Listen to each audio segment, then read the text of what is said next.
Assalamualaikum warahmatullahi wabarakatuh. Alhamdulillahirrabbilalamin. Wassalatu wassalamu ala asyrafil anbiya wal mursalin, amma ba'du. Perkenalkan, nama saya Siti Nur Hidayah dari Prodi MPI semester 1. Di sini saya akan menjelaskan tentang tauhid. Apa sih tauhid? Tauhid yaitu ilmu yang mempelajari atau membahas tentang wujudnya Allah, sifat-sifat wajib bagi Allah, sifat jaiz bagi Allah, sifat mustahil bagi Allah. Dan ilmu tauhid juga mempelajari tentang dalil-dalil dan akidah yang meyakinkan. Kemudian saya akan membahas tentang pengertian iman. Tentunya pengertian iman kepada Allah Subhanahu wa taala. Iman diambil dari kata amanu yu'minu yang artinya percaya. Adapun menurut istilah, iman yaitu mempercayai dengan hati, mengatakan dengan lisan, melakukan atau beramal dengan perbuatan. Adapun bertambahnya iman yaitu dengan ketakwaan dan menurunnya iman yaitu dengan bermaksiat.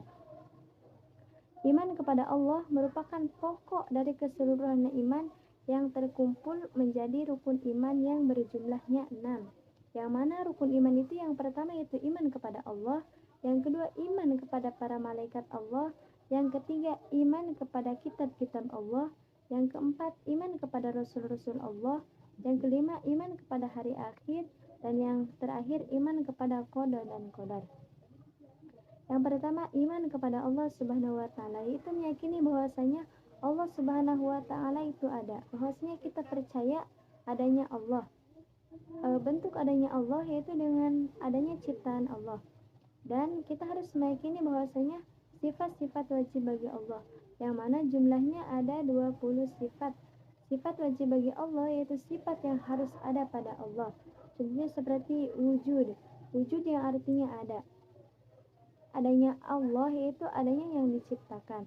Kemudian wujud kidam, terdahulu. Allah itu tidak ada yang mendahului dan tidak didahului.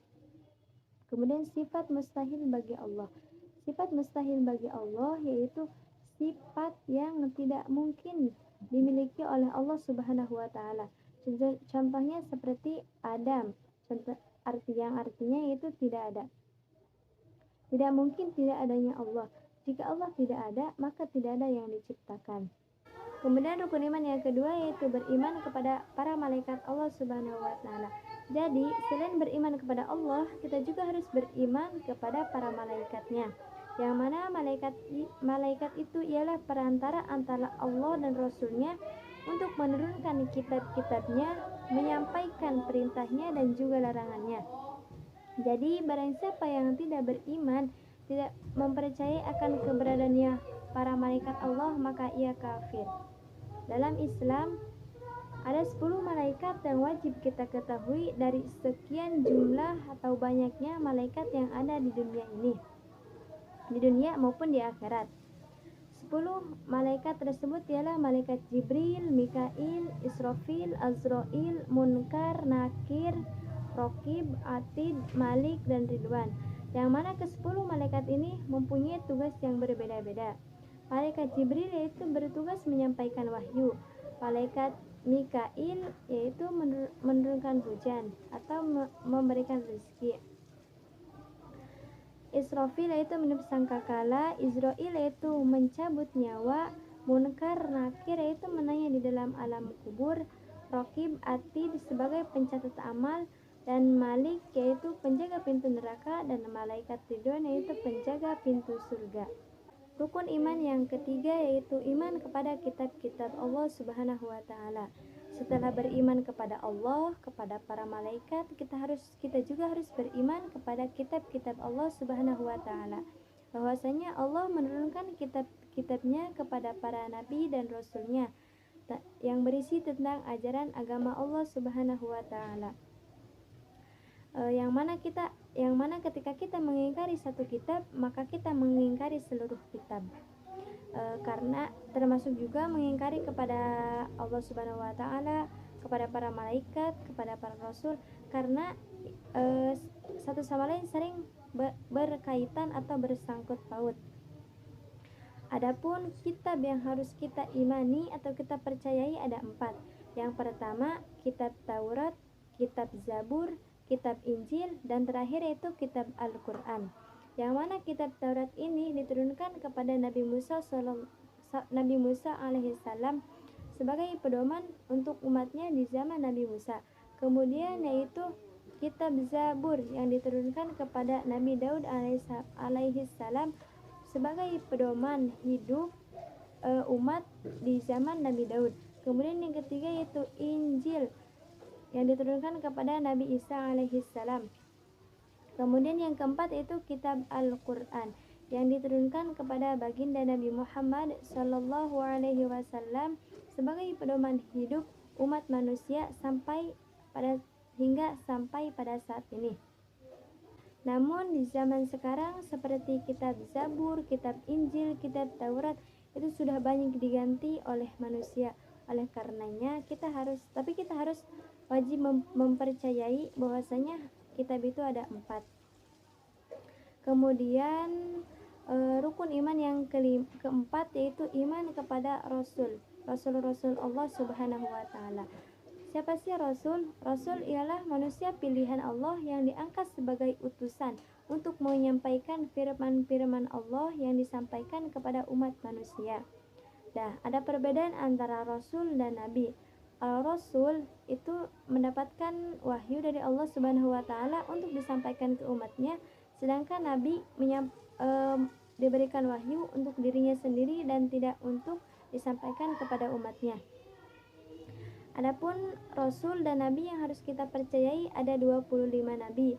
Yang pertama yaitu Nabi Adam alaihissalam, dan yang terakhir yaitu Nabi kita Nabi Muhammad sallallahu alaihi wasallam sebagai khatamul anbiya atau penutupnya para nabi. Tidak ada nabi lagi setelah Nabi Muhammad sallallahu alaihi wasallam. Dari 25 nabi dan rasul ini ada yang disebut dengan ulul azmi atau mendapat gelar ulul azmi. Apa sih ulul azmi? Ulul azmi yaitu rasul yang mempunyai keteguhan hati yang tak pernah goyah, mempunyai ketabahan dan kesabaran yang luar biasa. Di antara ulul azmi itu ada 5 nabi atau 5 rasul. Yang pertama itu Nabi Muhammad sallallahu alaihi wasallam, kemudian Nabi Isa alaihissalam, yang ketiga Nabi Musa alaihissalam, yang keempat Nabi Ibrahim alaihissalam, dan yang kelima yaitu Nabi Nuh alaihissalam. Dan setelah kita mengimani Rasul, bahwasanya ada yang dinamakan sifat wajib bagi Rasul dan sifat mustahil bagi Rasul, dan juga sifat jaiz bagi Rasul. Sifat wajib bagi Rasul yaitu sifat yang harus ada pada diri Rasul tersebut. Yang mana sifat wajib bagi Rasul yaitu ada 4. Yang pertama yaitu sidik, yaitu benar, yang mana seorang Rasul itu harus mempunyai kebenaran. Yang kedua itu tabligh, yang artinya menyampaikan. Yang ketiga yaitu amanah, dapat dipercayai. Dan yang terakhir yaitu patonah. Jadi tidak mungkin seorang Rasul tidak cerdas, karena patonah yaitu artinya cerdas. Dan sifat mustahil bagi Rasul. Sifat mustahil yaitu sifat yang tidak mungkin ada pada diri seorang Rasul. Yang mana yang pertama itu khizib, yang artinya bohong. Mana mungkin seorang Rasul berbuat bohong. Yang kedua yaitu khianat, itu tidak dapat dipercaya. Yang ketiga yaitu kitman, yang artinya menyembunyikan. Dan yang terakhir yaitu badah, yang artinya bodoh. Jadi tidak mungkin seorang Rasul mempunyai sifat bodoh. Dan yang terakhir yaitu sifat jaiz bagi Rasul. Sifat jaiz yaitu sifat kemanusiaan, yaitu aradu basyariyah, yang artinya seorang Rasul pun memiliki sifat kemanusiaan seperti merasa haus, lapar, ngantuk, dan sebagainya. Jadi kesimpulannya yaitu sebagai umat Islam kita harus mempercayai dan meyakini Allah Subhanahu wa taala, para malaikat Allah, para kitab-kitab Allah, para rasul Allah, hari akhir, dan juga qadar dan qadar yang biasa kita sebut dengan rukun iman yang jumlahnya 6 yang tadi saya jelaskan. Mungkin itu saja yang dapat saya sampaikan, kurang lebihnya mohon maaf. Cukup sekian dan terima kasih. Wassalamualaikum warahmatullahi wabarakatuh.